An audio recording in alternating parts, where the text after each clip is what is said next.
Transport vehicles మన బాగా accident election కూడా చేశాను నాయకులంతా అసోసియేషన్ ప్రాబ్లమ్స్ పెట్టారంటే ఆల్రెడీ నితిన్ గడ్కరీ కలిసారు ఢిల్లీలో నన్ను ఆహ్వానించారు కానీ నేను వెళ్ళలేకపోయాను వాళ్ళు ధర్నాలు కదా మేము రాదు మేము అధికార పార్టీ మీ సమస్యలు ఏమున్నాయో అవి పెట్టండి కాకుండా ప్రధానమైన డ్రైవర్ వెల్ఫేర్ పడినాయి. ఇందులో ఎన్ని ఉన్నాయండి? చాలా అసోసియేషన్స్ ఉన్నట్టున్నాయండి. ఇప్పుడు ఆల్ ఇండియా వైడ్ మొత్తం కమిటీ వేశారు సార్. దాంట్లో నేషనల్ కమిటీలో నన్ను వైస్ ప్రెసిడెంట్గా ఎన్నుకున్నాను. మొన్న మార్చి 21 ఢిల్లీ జంతర్ మంతర్లో మొత్తం నేను ఈ జయహో రథసారథి అని కాకినాడలో కోవిడ్ టెస్టులు 2020లో ఏర్పాటు చేస్తారు.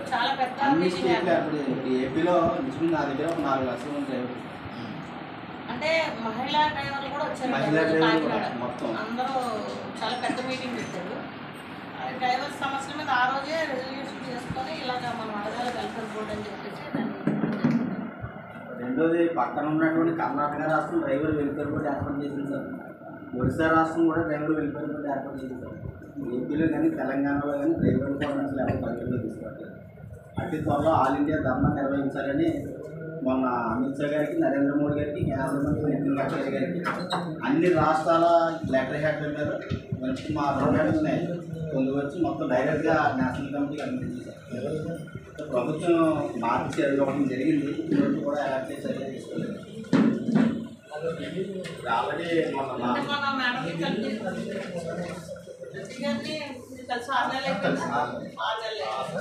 గెలిచిన తర్వాత ఎలా ముందు ఒకసారి కల్పించమని గెలిచినాక ఒకసారి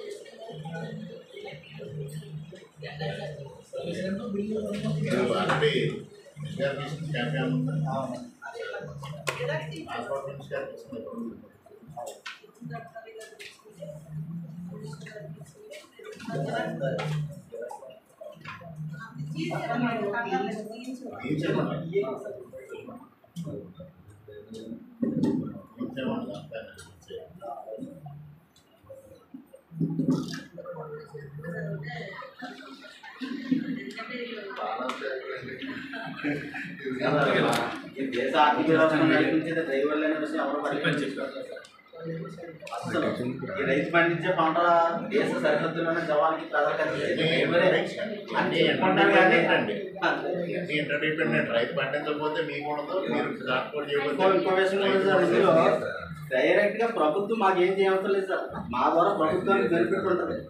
ఏదైతే నూతన భారీ వాహనాలు తయారు చేస్తారో భారీ వాహనాల నుంచి 1% ఎగుమతులు దిగుమతుల నుంచి 1% ఇది ఇస్తే ఈ డ్రైవర్ వెల్ఫేర్ బోర్డుకి ఒక సంక్షేమ నిధి జమ చేయొచ్చు.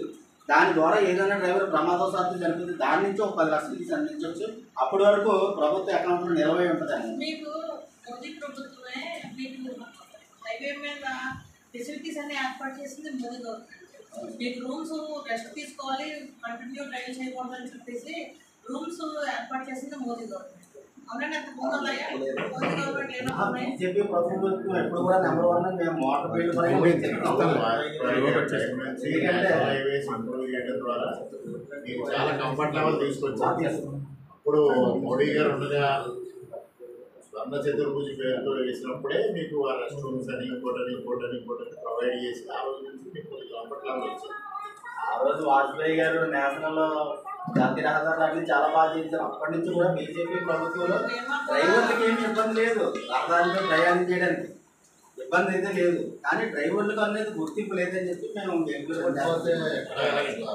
సపోజ్ ఒక భవన కార్మికులు కూడా వెల్ఫేర్ బోర్డు ఉంది. వాళ్ళకి సిమెంట్, ఐరన్, ఇటుక, ఇసుక ప్రతి ఒక్కటి మేమే సప్లై చేస్తాం. కానీ మాకు మాత్రం మేము గుర్తింపు లేదు. ఎంతమంది పెట్టారు ఇవ్వలేదని వెంటనే ఇవ్వలేదంటే అది ఒకటే ఇప్పుడు అడగడం మొదలు పెట్టింది ఇప్పుడే కదా.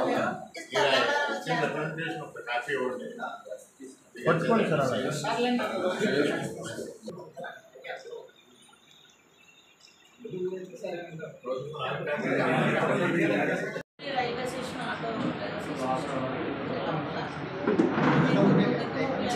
ఎలా అంటే గత భరత్గా ఎంపీగా ఉండగా ఆర్ట్స్ ఒకళ్ళు కట్టి చనిపోయిన వాళ్ళకి కొత్తగా ఏమంటే ఇప్పట్లో ఆటో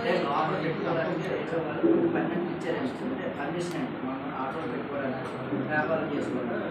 అయితే కొంతమంది ఇచ్చారండి భర్త గారు ఆధ్వర్యంలో. ఇంకా కొంతమంది ఉండిపోయాడు, మాకైతే రాలేదు సార్. చనిపోయిన వాళ్ళు కార్డు ట్రాన్స్ఫర్ అవ్వట్లేదండి. ఫస్ట్ కార్డు కింద తీసినా పర్లేదు, ఒక 5 ఏళ్ళు కూడా 8 మంది ఉన్నారండి ఫస్ట్ అదొకటి. రెండోది ఏంటంటే ఈ లోపల స్థలం లేదు సార్, ఆటో పెట్టుకోవడానికి పార్కింగ్ వాళ్ళు ఆక్యుపై చేశారు, వీళ్ళ స్థలాలు లేవు ఆటోలు పెట్టుకోవడానికి. అయితే అది చెప్పలేదు ఇంకా పార్కింగ్కి వీళ్ళు ఆటోలు పెట్టుకోవడానికి స్థలం ఉంది.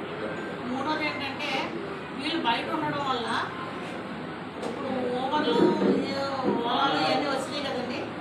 ఒక ప్యాసింజర్ బయటకు వచ్చి లోపల బయట ఫోన్లో బుక్ చేసుకుని వెళ్ళిపోతారు. ఈ లోపల ఉండకపోవడం వల్ల లోపల ఏదైనా ప్లేస్ రైల్వేతో మాట్లాడి పిలిచారు. అయ్యే వరకు ఎలాగ పాసిబుల్ అదండి ఏదైనా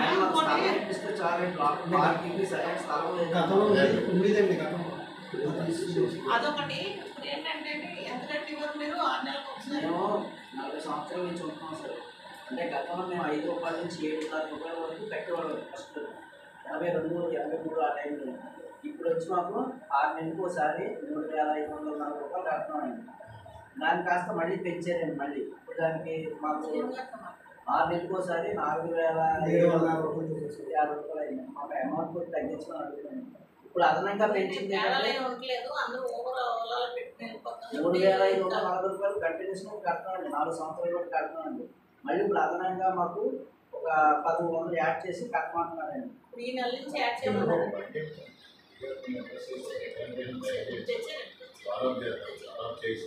అయితే ఇంకోటండి, వీళ్ళు కట్టకపోతే ఎప్పుడైనా ఎవరైనా లేట్ అయినా ఫీజు కట్టకపోతే రైల్వే స్టేషన్లో దొంగతనాలు చేసిన వాళ్ళు కూర్చోబెట్టేస్తారు కానీ ఆ ప్లేస్లోనే దొంగతో పాటు వాళ్ళు కూర్చోబెడతారు. టైంకి అవుతుందా వాళ్ళు తీసుకొని కూర్చోబెడతారని మళ్ళీ టైంకి అవుతారని ఫోన్ చేస్తారు. మాట్లాడతాను కేవలం మాకు అక్కడ లోపల ఆటోలు పెట్టుకొని పార్కింగ్ అంటే ఇప్పుడు ఎలాగో రైల్వే స్టేషన్ డెవలప్మెంట్ కోసం శాంక్షన్ వచ్చిందండి. 280 కోట్లు ఎంతో వచ్చింది. దాని ప్రకారంగా మొత్తం స్టేషన్ అంతా డెవలప్ చేస్తారు. ఇది దీని మీద అంతగా టెంపరీగా కొంత సైట్ ఇవ్వమని అడుగుతాం. తర్వాత అది అయిన తర్వాత పర్మనెంట్గా బోత్ సైడ్స్కి వస్తుంది కదా, అప్పుడు ఇటు వస్తుంది అటు వస్తుంది. ఎంపీ గారు వెళ్ళినప్పుడు వీళ్ళు 2-3 సార్లు ఇంటికి తిరిగితే సరే సార్ శ్రీనివాస్ గారు చెప్పాను. అయినా మీరు చాలా అసోసియేషన్ సమస్యలు ఉన్నాయి రాజమండ్రిలో. 2 అసోసియేషన్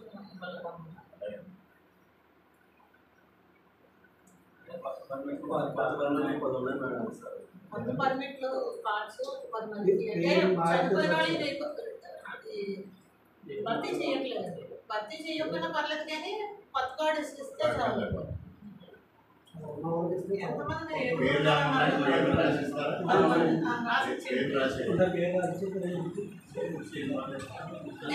వాళ్ళకి వారసులు లేరనుకోండి, తమ్ముడు పిల్లలు అన్నయ్య పిల్లలు అలా ఉన్నవాళ్ళు వారసులకు ఇవ్వడం అనేది పద్ధతి ఉందా?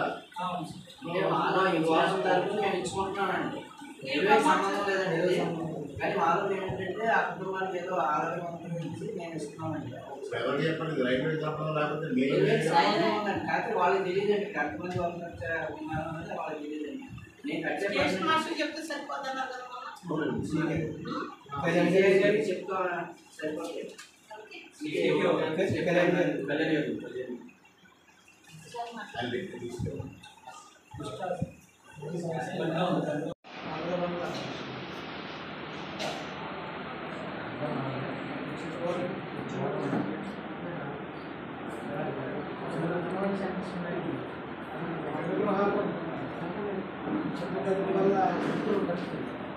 అలాగే పోషకాహారం ఎలక్ట్రికల్ పరిపత్తులకి నేను అక్కడ ఖాళీ స్థలాలు చాలా ఉన్నాయి.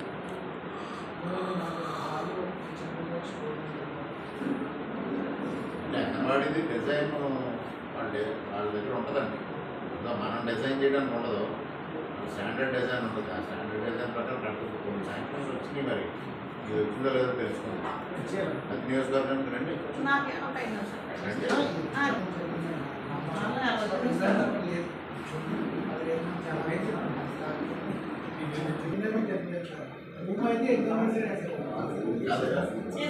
అయితే కట్టడానికి కొంచెం చేయడానికి గవర్నమెంట్ ఏం ఫండ్స్ మీరు గ్రామంలో కలెక్ట్ చేసి చేసుకోవచ్చు. స్థలం కూడా ప్రభుత్వం ఏం చూపిస్తుంది, అదంతా ప్రైవేట్గా చేసుకోవాల్సిందే. ప్రైవేట్ టెంపుల్స్ పాయింట్ ఇచ్చారు. అందరూ నిర్వహిస్తున్నారు కూడా రిజిస్ట్రేషన్ అది ఖాళీ ప్లేస్ ఉంది. అదేంటంటే ఆ ప్లేస్లో కట్టుకొని ఉంటుంది. అప్లికేషన్ అయితే లేదా చూస్తారు మున్సిపాలిటీ యాక్చువల్లీ ఏంటంటే ఆ ఏరియా అంతా కూడా కోటిలింగ దేవస్థానం పందిరి మహాదేవ అది మార్కెట్ కదా చేసి గవర్నమెంట్ తీసేసుకొని అందరికీ వేరే వేరే సైట్ ఇచ్చేస్తుంది. అన్ని చోట్ల ప్రైవేట్ టెంపుల్స్ కూడా నేను ఇవ్వరు, గవర్నమెంట్ స్థలం ఇవ్వరు, ఫండ్స్ ఇవ్వరు. ఆ రెండు మనం ఎంక్వైరీ చేసుకోవాల్సింది.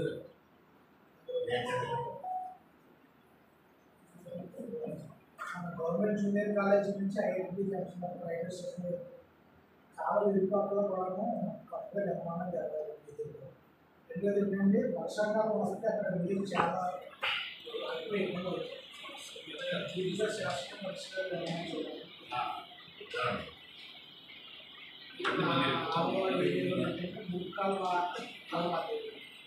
గుడికి వస్త్రాలు ఆ పక్కన వీధి కూడా ఏర్పడాలి. కార్పొరేషన్లోకి వస్తా కార్పొరేషన్ వస్తుంది. నాటు 16 అండి, అది ఏంటంటే 16, 17, 18, 20, 26, 27, 28 వాటి ఓవర్లో పెడుతుంది. రోడ్లోకి వెళ్ళినా కార్పొరేషన్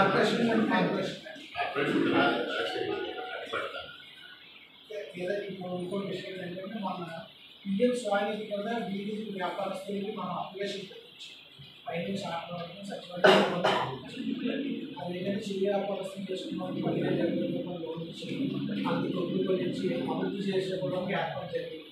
అది కొద్దిగా చేసే వ్యాపారం కూడా ఆన్లైన్ చేసి అది బాగా వచ్చి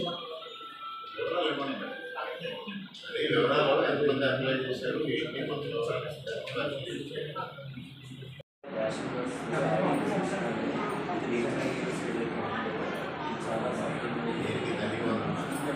రేషనల్ యాడింగ్స్ చాలా మందికి రేషనల్ యాడింగ్స్ రిజిస్ట్రేషన్స్ అన్నీ కూడా 300 యూనిట్లు అనేది పెట్టి వస్తుందన్నమాట. అంటే ఇప్పుడు మనం కరెంట్ యూనిట్ అనేది సబ్సిడీతో వస్తుంది. చాలా మంది మైనస్ వల్ల ప్రతి ఒక్కరు రెగ్యులర్గా ఏంటంటే యాడింగ్స్ అనేది రేషన్ కార్డు పక్కన యాడింగ్స్ అనేది సిచ్యువేషన్స్ ఏమీ జరగకుండా ఆగిపోతుంది. దీనివల్ల కూడా చాలా ఓవరాల్గా ఈ బైఫర్కేట్ రేషన్ కార్డు బైఫర్కేట్ చేయడం యాడ్ చేయడం ఆ ప్రాసెస్ ప్రస్తుతం స్టార్ట్ అవ్వాలి. వచ్చేటి నుంచి గ్రీవెన్స్ ఉంది. గ్రీవెన్స్ ఉన్న తర్వాత ఇవన్నీ వెరిఫై చేసుకుని ఒకసారి ఎప్పుడో సైట్ ఓపెన్ చేస్తా ఉన్నాను. మీరు వచ్చిన వల్ల మీకు మీ దగ్గర గ్రీవెన్స్ అలా నోట్ చేసి పెట్టుకోండి. ఒకసారి సైట్ ఓపెన్ చేసిన తర్వాత మనం చూసి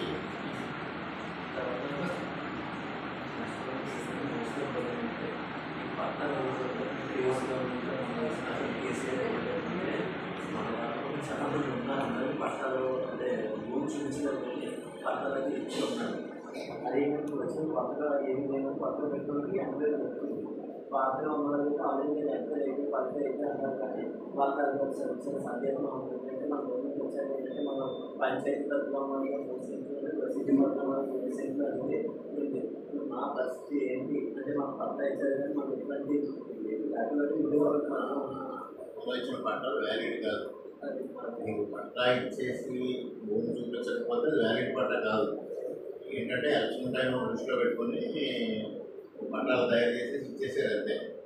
అందువల్ల అవన్నీ క్యాన్సిల్ అయిపోతుంది. ఆ పట్టాలు ఏమి ఉండవు. అవన్నీ ఉండిపోయి ఏదైతే ఇప్పుడు గవర్నమెంట్ విలేజెస్లో 3 సెంట్స్ ఇస్తా ఉన్నారో ఆ 3 సెంట్స్కి ఫిక్స్ అయ్యి 3 సెంట్స్ ఇస్తారు. పాత ఎవరిని ఇల్లు కట్టినోళ్ళు ఏంటి ఏం జరిగింది అనేది సర్వే జరిగింది. ఆ సర్వే అంతా అట్లా గవర్నమెంట్ దగ్గర రికార్డు ఉంటుంది. పెట్టుకున్న వాళ్ళు ఎలిజిబిలిటీ కూడా సర్వే జరుగుతుంది. సర్వే జరిగిన తర్వాత అప్పుడు మనం డిసైడ్ చేసి ఇవ్వాల్సిందే. మళ్ళీ పక్కన పెట్టుకోవాలి, క్యాన్సర్ మళ్ళీ పెట్టుకోవాలంటే నేను పెట్టుకోవాల్సిన అవసరం లేదు. కాబట్టి ఏంటంటే సెంటే మేము పాత గవర్నమెంట్ శాంక్షన్ అయితే సెంటే ఇస్తారు.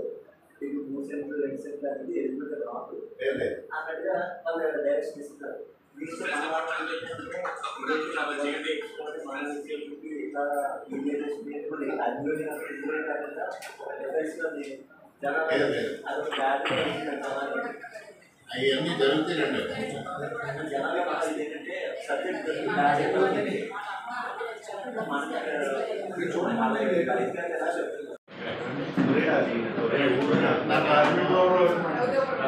చెప్పారు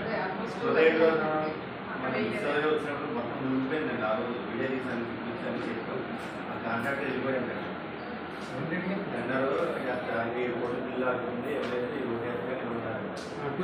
అది నేను చెప్పేసాను. నాకు రాబోతున్నాను ఎమ్మెల్యే తీసుకెళ్ళి ఏమైనా కానీ కొరేడు వచ్చి అందరూ కూడా అడిగిపోతున్నారు. వాళ్ళు డిఫరెంట్ వాళ్ళు మరి ఎమ్మెల్యే విశ్వనాథ్ కూడా కొరేడు అంటున్నారు. అది పట్టించుకోవచ్చు. ఏ రకమైన ఎమ్మెల్యే అయినా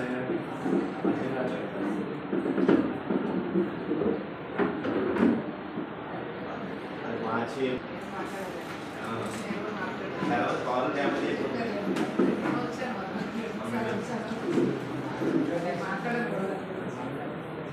అది ఊరు ఎంత ఏదైనా మొత్తం స్టేజ్ ఉండే కదా. రాజమండ్రి చనుకుంటే కూడా ఏదో రోడ్డు పేరు సిద్ధనా రోడ్డు ఏంటంటే కాజాగంటే మీ శతనగరం తర్వాత ఉంటుంది చనుకుంటే కూడా అదేనండి. పేరు కాదండి రోడ్డు పేరు ఆర్ఎన్బి రోడ్డు పేరు రాజమండ్రి చనుకుంటే కూడా రోడ్డు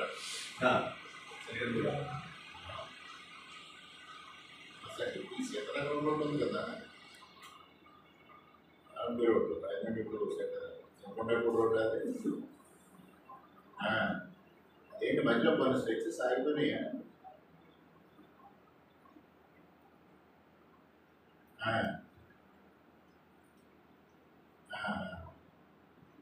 అది పెట్టాం డీటెయిల్ రాస్తారు. 2 గ్రీవెన్స్ వచ్చినాయి. రఘుదేవపురం నుంచి ఒకటి వచ్చింది, కొత్తపేట ఒకటి వచ్చింది. ఓకే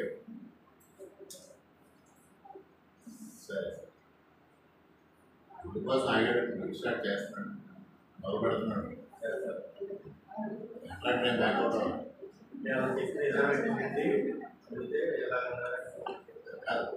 బిల్లు రాలేదని ఆగిపోయాడంట. బిల్లు వస్తుందని మళ్ళీ మొదలు పెట్టాడు. మనం ఒకటి ఇచ్చే మానిటర్ అలవాట్లేదు మొదలు స్టార్ట్ చేసాడు కదా. రేపు మీరు కూడా సైడ్ ఆగారండి. లోపల 35 లక్షల అమౌంట్ ఆ అమౌంట్ రిలీజ్ అవుతుంది కష్టపడతాయి అనేది అప్పుడు అమౌంట్ చెప్పారు. ఓసీఎల్ కరెంట్ ముందు సబ్సిడీ చేస్తే అమౌంట్ ఏదంటే 20 లక్షలు మనకి ఏం మాట్లాడలేదు. ఈ చెప్తున్నాడు మొదలు పెడుతున్నాడంటే అక్టోబర్ నుండి కంప్లీట్ చేసి ఇచ్చేస్తాను. ఇవాళ మొదలెడితే ఆగస్ట్ సెప్టెంబర్ 2 months అదైనా పర్వాలేండి. లేదా అది కారు చాలా డ్యామేజ్ అయిపోతుంది. 5 సంవత్సరాలు అసలు ఆరే నడవలేదు కనీసం. ఇలా వచ్చి అదే మార్చికి రావాల్సి వచ్చింది. కోరపాటు నుంచి మొదలవడం చాలా చేసేస్తారు మొదలు ఇప్పుడు నేను కూడా నాలుగు కూడా ఉందండి. నేను కూడా మళ్ళీ ఆయన చెప్పి కన్ఫర్మ్ చేస్తే నేను కూడా ఏమన్నా రావచ్చు అయితే ఉండాలి అడిగాను. అంటే ఉండాలి కదా అంటే పార్టీ ప్రయోజనం పెడతారు. ఒక్క కూడా తీసుకెళ్ళి అందరూ ఎంపీకి ఇస్తున్నారండి.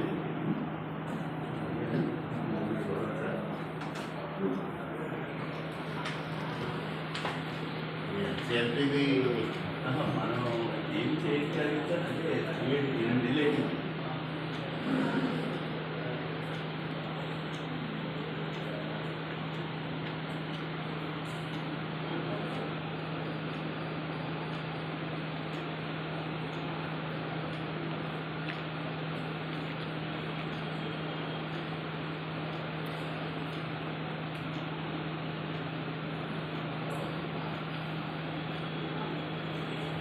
వాళ్ళు వెళ్ళారా? బ్యాంకర్స్ వెళ్ళారు. బ్యాంకర్స్ వెళ్తే యాక్చువల్గా అది రూల్స్ ఏంటంటే 180 days 360 daysలో చేయాలి. ఇన్ఫాక్ట్ అక్కడి నుంచి ఏంటంటే బాగా ఈ వల్ల మేము బాగా అప్ చేసాం.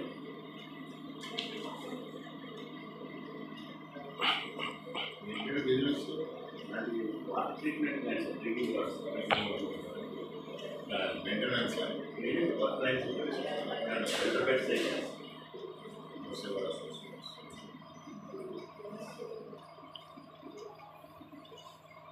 ఏమన్నా ప్రాబ్లం వచ్చిందా? ఏం కాదు ప్రాగ్రెస్ నడుస్తుంది. నాకు ఎప్పుడు అవసరం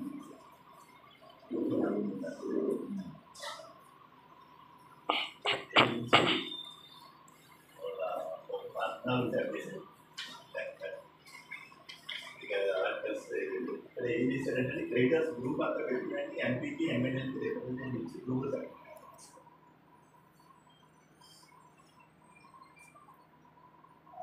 అందరికీ రిప్రజెంటేషన్ చాలా మంది ఉంది. అందరూ కూడా అదే ప్రయత్నంలో ఉన్నాయి. 4,000 మంది రావాలండి. యూనివర్సిటీ గారు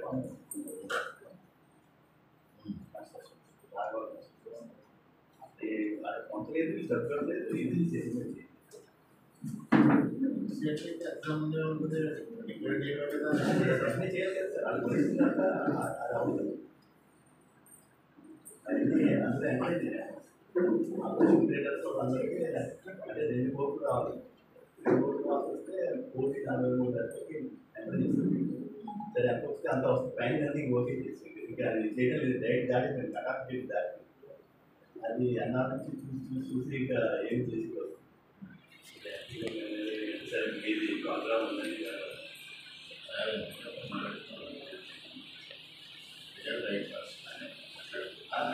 ఇచ్చి తీసుకుంటారు.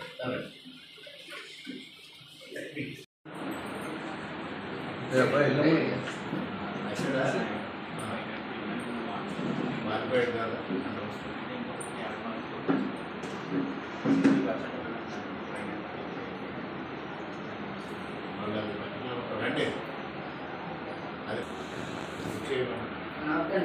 రండి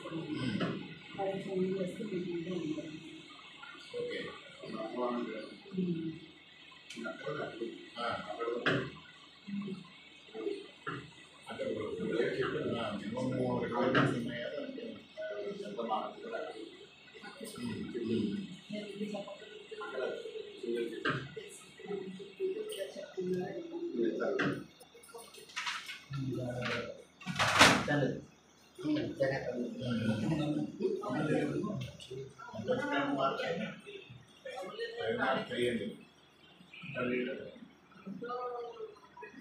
రేపు అబ్బాయి పంపిస్తాను సార్. మీరు ప్లేస్ చూసుకోండి.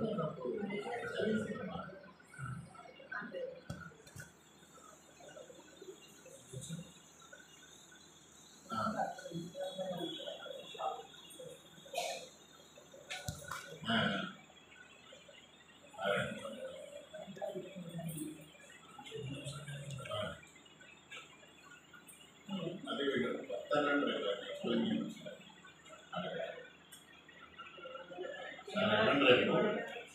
ప్రసాద్ అని ఉంటాడు, ఆయన కలిసి మీరు చూసుకోండి. ఫీజ్ ప్యాకేజ్ అన్నీ నేను సార్తో మాట్లాడాను. సార్ మైనార్టీకి అయితే కొద్దిగా పెడితే సరే సార్ అన్నీ మాట్లాడుకున్నాను. మీకు ఓకే అనుకుంటే చెప్పండి. నేను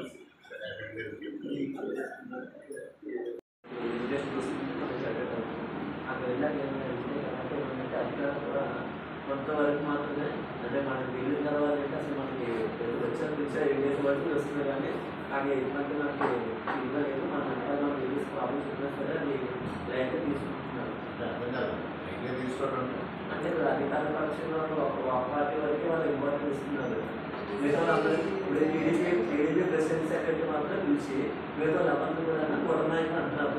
సో కొడనాయకులు అడ్రస్ చేసేటప్పుడు అర్థం చేసినప్పుడు ఇప్పుడు ఏంటంటే పైకి ఇప్పుడు ఏంటంటే ఒక స్టేజ్ వరకు వెళ్తున్నట్టు మిగతా వాళ్ళు మనం వెళ్ళినా సరే మాకు ఏంటంటే చెప్పడానికి కానీ ఎక్కువ ఛాన్స్ ఉంటుంది. ఓన్లీ వన్ సైడ్ ప్రోగ్రామ్లో చదువుతుంది తప్పించి మన కూడని ప్రోగ్రామ్స్ జరగకపోవడం వల్ల మనం అమౌంట్ మన వెళ్ళిన వాళ్ళందరికీ డిసప్పాయింట్ ఎందుకు కార్యక్రమాలు అటెండ్ అవ్వడం మీకు అనవసరం అన్నట్టుగా మండల పార్టీ అధ్యక్షులు పిలుస్తున్నారా ఎవరు తెలియదు. ఓన్లీ వన్స్ వాళ్ళు తీసుకున్నారు. అది కింద పదవి ఉన్నా లేకపోయినా ఆ కార్యకర్త అంతా స్టేజ్కి కూర్చుంటారు. జనసేన కదా ఎమ్మెల్యే గారు జనసేన కదా చెప్తానండి. అంటే ఆయన వరకు చాలా గౌరవంగా ఉంటున్నారండి. ఆ కింద వచ్చినప్పుడు ఏంటంటే కిందకి వస్తే కార్యకర్తలు వచ్చినప్పుడు ఏంటంటే అసలు మనం పిలవడానికి కూడా ఇష్టపడుతూ ముందే వాళ్ళు గైడెన్స్ ఇచ్చేస్తున్నారు. ఇది కొంచెం ఉంటుందండి. ఎమ్మెల్యే గారు బాగానే ఉంటే అంటే కాకపోతే అంటే ఆయన దగ్గర వెళ్ళకుండా ముందు మనం వెళ్ళలేకుంటే ముందే చెప్తాను ఎలా ఉందో కొంచెం చేసుకుంటూ చూసేసి దాంతో ఏంటంటే కింద మనకి ఏ కార్యక్రమాలకి జనానికి ఇబ్బందిగా ఉంటుంది. చెప్తానండి ఎమ్మెల్యే గారు చెప్తాను.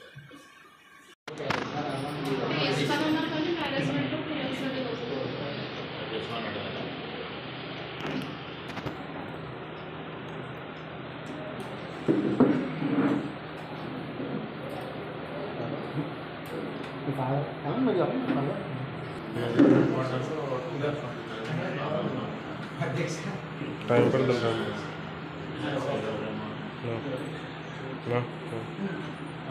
రేపు మీ దగ్గర सारे ना గౌరవం పెట్టి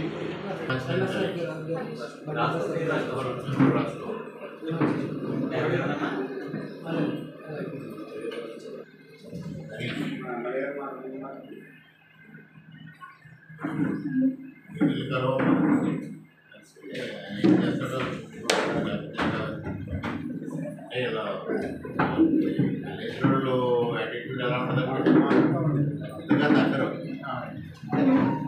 ఇప్పుడు ఏదో మాకు ఎన్ని అవేర్నెస్ వచ్చేస్తాయి ఖచ్చితంగా తగ్గిస్తూ ఉంటే అంటాడు. ఎందుకంటే వెళ్ళిన తర్వాత మీకు సాటిస్ఫాక్షన్ బట్టి చెప్తాడు. అదే ఎవరిని ఇక్కడ పడుతుంది పెట్టది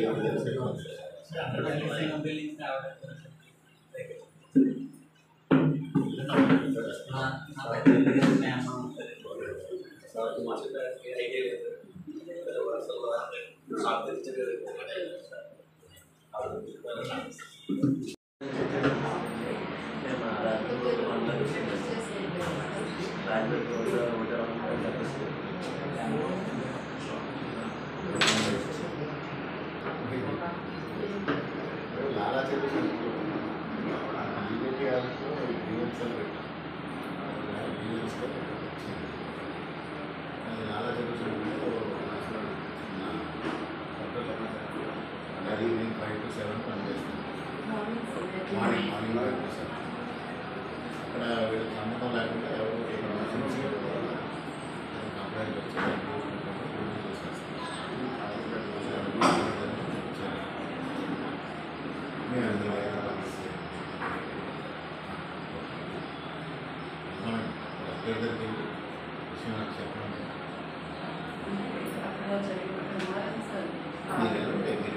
చెప్పండి డీటెయిల్స్ మీరు వెళ్ళి చెప్పేస్తే అప్పుడు వెంటనే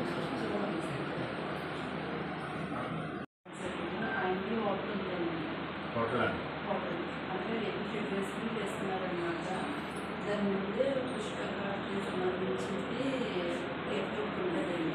వీళ్ళు ఏంటంటే ఓన్లీ 5 గంటల నుంచి 6 వరకు అమ్ముకుంటారు. లోపల కాస్ట్ బయటకు వచ్చి లోపల పెట్టి అమ్ముకుంటారు. దాని పక్కనే బయట షాప్ ఒకటి వచ్చింది. వీళ్ళు వచ్చేసిన తర్వాత ఎవరో అక్కడ కూర్చొని తాగారంట. అది ఫోటోలు తీసి మున్సిపాలిటీ వాళ్ళకి ఇస్తే ఇప్పుడు అది పడగొట్టేస్తున్నారు. ప్రెసిడెంట్ జరిగిందండి. నేను ఆపాను. మళ్ళీ రాత్రి అది జరుగుతుంది. ఒకసారి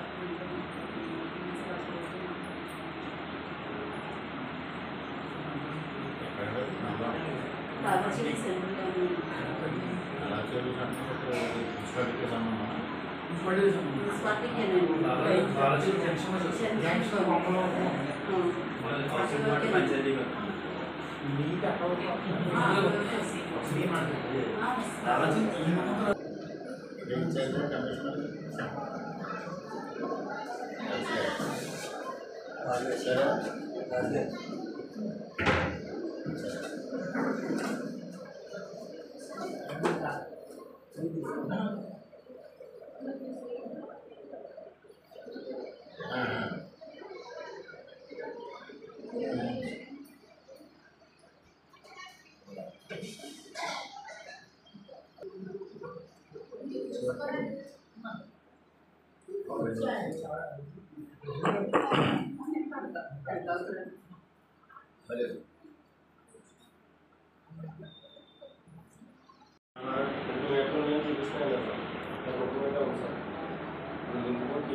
సచివాలయంలో కంప్లైంట్ ఇచ్చుకోవాలి.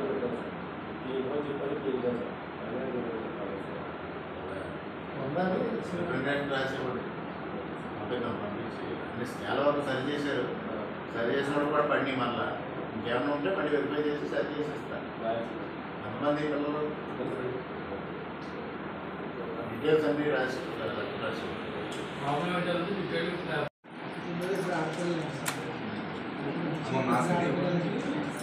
గవర్నమెంట్ స్కూల్ కింద 30,000 వేసి మెచ్యూరిటీకి ఇస్తామన్నారు.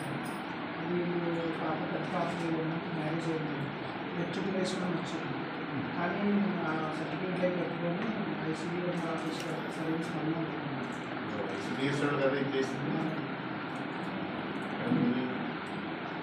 ఉమెన్స్ కాలేజ్ ఇంకా సార్ మీరు ఉన్నదంటే మా రాణి వేరే మార్గం ఆధార్ కార్డును నుంచి పిలుస్తాను అన్న తప్పని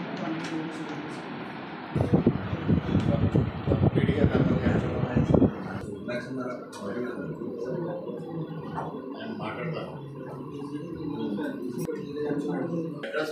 ఫోన్ నెంబర్ చెప్పారు కదా.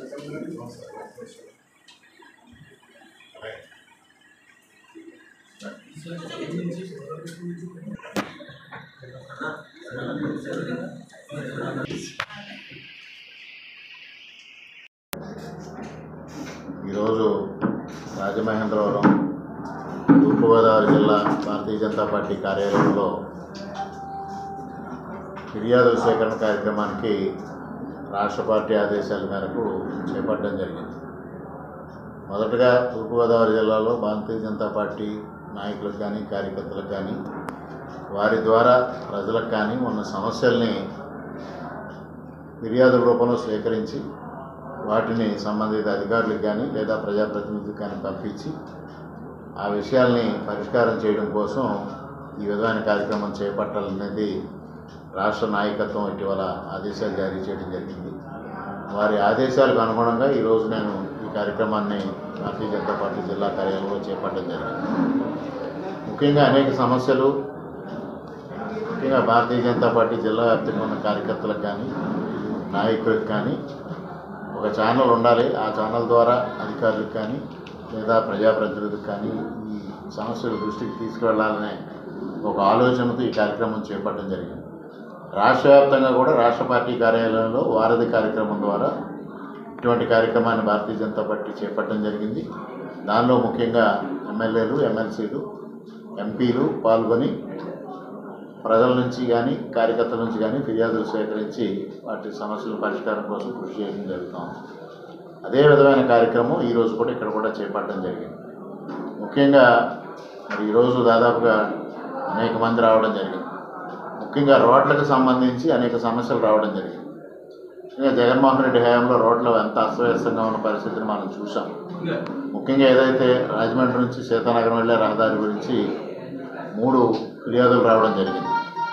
ముఖ్యంగా ఏదైతే గతంలో పనిచేస్తున్న కాంట్రాక్టర్కి సంబంధించి గత ప్రభుత్వ హయాంలో పెద్ద ఎత్తున బిల్స్ పే చేయకపోవడంతో ఆ కాంట్రాక్టర్ మందకొడిగా పనులు సాగించడం జరుగుతూ ఉంది. ఆ ఫిర్యాదు వచ్చిన వెంటనే సంబంధిత ఎగ్జిక్యూటివ్ ఇంజనీర్ గారికి అంటే డిస్ట్రిక్ట్ ఆర్ఎన్బి అధికారికి మాట్లాడడం, తొందరలోనే పనులు మొదలుపెట్టి అక్టోబర్ నాటికి పూర్తి చేస్తామని వారు ఒక ఎష్యూరెన్స్ ఇవ్వడం జరిగింది. అదేవిధంగా గ్రామాల్లో సిమెంట్ రోడ్ల నిర్మాణం కోసం కానీ ఇతర నిర్మాణాల కోసం కానీ ఫిర్యాదులు రావడం జరుగుతోంది. ముఖ్యంగా రోడ్ల వ్యవస్థ ఏదైతే అస్తవ్యస్తంగా తయారైన పరిస్థితిలో ఇవాళ చక్కదిద్దడం కోసం మరి కేంద్ర ప్రభుత్వ సహకారంతో రాష్ట్రంలో ఉన్న ఎన్డీఏ కూటమి ప్రభుత్వం చంద్రబాబు నాయుడు గారి నాయకత్వంలో పెద్ద ఎత్తున కృషి చేయడం జరుగుతోంది. అయినప్పటికీ కూడా ఒక్కసారిగా పేరుకుపోయిన సమస్యల్ని పరిష్కరించడం కొంత ఇబ్బందికరంగానే మారిన పరిస్థితిని మనం చూస్తూ ఉన్నాం. ఇటువంటి పరిస్థితుల్లో ఇవాళ జగన్మోహన్ రెడ్డి మళ్ళీ అరాచకం సృష్టించాలి ఈ రాష్ట్రంలో, తద్వారా రాష్ట్రానికి పెట్టుబడులు రాకుండా చేయాలనే ఒక ఆలోచన కూడా ముందుకు వెళ్తా ఉన్న పరిస్థితిని చూస్తూ ఉన్నాం. ముఖ్యంగా ఏదైతే చంద్రబాబు నాయుడు గారు ఇవాళ P4 విధానాన్ని అమలు చేసి P4 విధానం ద్వారా ప్రైవేట్ పార్ట్నర్షిప్ కూడా తీసుకొని తద్వారా పబ్లిక్ ప్రైవేట్ పార్ట్నర్షిప్తో పెద్ద ఎత్తున పెట్టుబడిదారులను కూడా ఆహ్వానించి వారి ద్వారా ఇటు అభివృద్ధి కార్యక్రమాలు కానీ సంక్షేమ కార్యక్రమాలు కానీ నిర్వహించాలని ప్రయత్నం చేస్తున్నప్పటికీ ఆ విధమైన పెట్టుబడులు రాకుండా ఉండాలి, ఆసక్తి గల పెట్టుబడిదారులు ఎవరూ ఈ రాష్ట్రానికి ముందుకు రాకూడదనే ఉద్దేశంతో ఇవాళ జగన్మోహన్ రెడ్డి ఒక అరాచకం సృష్టిస్తూ గత నెల రోజులుగా మనం చూస్తూ ఉన్నాం. పరామర్శల పేరుతో దండయాత్రలు చేస్తూ దారుణమైన పరిస్థితులు సృష్టిస్తూ తన వాహనం కింద తన కార్యకర్తలనే నలిపి చంపేసే పరిస్థితి. సాక్షాత్తు ఏదైతే భారతీయ సంస్కృతిలో ప్రధానంగా ఆహారాన్ని కాళ్ళతో తొక్కకూడదనే ఒక సత్సాంప్రదాయం మనకుందో ఆ సాంప్రదాయాన్ని కాలరాసి వాళ్ళ మామిడి పండ్లు కానీ ఇతర ఆహార పదార్థాలు కానీ కాళ్ళతో తొక్కుతూ కారులతో తొక్కిస్తూ అరాచకం సృష్టిస్తూ ఈ ఆంధ్రప్రదేశ్ రాష్ట్రానికి గణనీయమైన అభివృద్ధి సాధించే దిశగా కూటమి ప్రభుత్వం చేస్తున్న ప్రయత్నాలకు గండికొట్టడం కోసం ప్రయత్నం చేస్తూ ఉంది.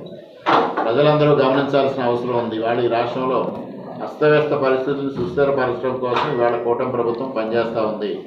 ముఖ్యంగా ఇవాళ గత 78 సంవత్సరాలు భారత స్వాతంత్రం వచ్చిన తర్వాత ఏనాడు లేని విధంగా ఇవాళ కేంద్ర ప్రభుత్వం ఆంధ్రప్రదేశ్ రాష్ట్రానికి గణనీయమైన సహకారం అందించింది. దాదాపు 3 లక్షల కోట్ల మేరకు సంపూర్ణ సహకారం అందిస్తే దాన్ని సద్వినియోగం చేస్తూ ఇవాళ అన్ని విధాలుగా రాష్ట్రంలో సంక్షేమం అభివృద్ధి సాధించి స్వపరిపాలన చేయాలని చంద్రబాబు నాయుడు గారి నాయకత్వంలో పనిచేస్తూ ఉంటే దానికి గండికొట్టే ప్రయత్నాన్ని ప్రజలు గమనించాల్సిన అవసరం ఉంది. భవిష్యత్తులో కూడా జగన్మోహన్ రెడ్డికి ఏది విధమైన తీర్పు ఇవాళ 11 సీట్లకు పరిమితం చేశారో ఇంకా దారుణమైన తీర్పు ఇవ్వడం ద్వారా కనువిప్పు కలిగించాలని ప్రజానీకాన్ని విజ్ఞప్తి చేస్తూ ఉన్నాం. ఇదే విధమైన కార్యక్రమం గౌరవ పార్లమెంటు సభ్యులు పురంధరేశ్వరి గారు కూడా నిర్వహించడం జరుగుతూ ఉంది. అదేవిధంగా సోమవీర్రాజు గారు ఎమ్మెల్సీ గారు కూడా నిర్వహిస్తారు. ఈ సమయాన్ని వెసులుబాటును బట్టి ముగ్గురం కూడా ఈ కార్యక్రమం జిల్లా పార్టీ కార్యాలయంలో నిర్వహించనుంది. ప్రజలు కానీ భారతీయ జనతా పార్టీ కార్యకర్తలు కానీ ఈ అవకాశాన్ని సద్వినియోగం చేసుకోవాలని కోరుతా ఉన్నాం.